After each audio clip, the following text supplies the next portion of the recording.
কোথাও বেড়াতে গিয়ে কোনো হোটেলে থাকলে কয়েকদিন সেই হোটেল বা সেই হোটেলের মানুষজন কিন্তু আপন মতো হয়ে যায়।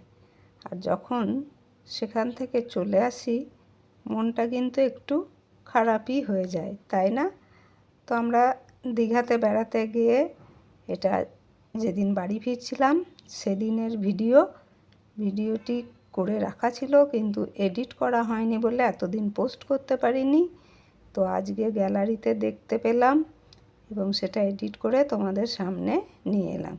তো আমরা দীঘাতে হোটেল সিহকে ছিলাম, তো সেখান থেকে আজকে আমরা বিদায় নিচ্ছি।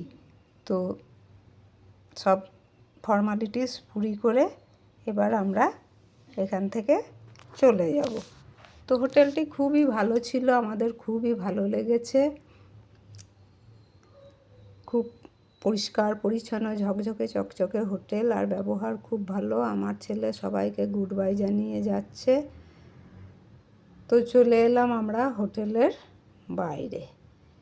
এবার আমাদের গন্তব্য বাড়ি। তো বকশিশ সব জায়গাতেই দিতে হয়, এখানেও দেয়া হচ্ছে। তো এবার আমরা এখান থেকেই সামনে বাস আছে, আমাদের টিকিট করা আছে, জাস্ট 2 পা হেঁটে যেতে হবে। তো আমরা বাসের উদ্দেশ্যে রওনা দিলাম। তো এখন কিন্তু দীঘার রাস্তাঘাট ঝকঝকে চকচকে, খুব সুন্দর, নিট অ্যান্ড ক্লিন। তো যাবার পথে দেখো আর একবার শেষবারের মতো দীঘার সমুদ্রকে আমরা বিদায় জানিয়ে এগিয়ে যাই। এটা হলো ওল্ড দীঘা। তো আমরা এখানেই ওল্ড দীঘাতে ছিলাম, একদম সি ফেস হোটেলে। আমাদের হোটেল আর এই সি বিচ একদম গায়ে গায়ে। তো খুব ভালো লেগেছিল, এনজয় করেছিলাম। তো দীঘাকে বাই বাই জানিয়ে আমাদের ফেরার দৃশ্য তোমাদের কাছে তুলে ধরলাম। যদিও সেখানে বেড়াতে গিয়ে যা কিছু ভিডিও করেছি সেরকম পোস্ট করার সময় আমি সত্যিই পাইনি। তো আজকে আমি এই ভিডিওটাই তোমাদের কাছে নিয়ে এলাম। দেখো রাস্তাঘাট কত পরিষ্কার পরিচ্ছন্ন। তো আমার কিন্তু খুব ভালো লেগেছে।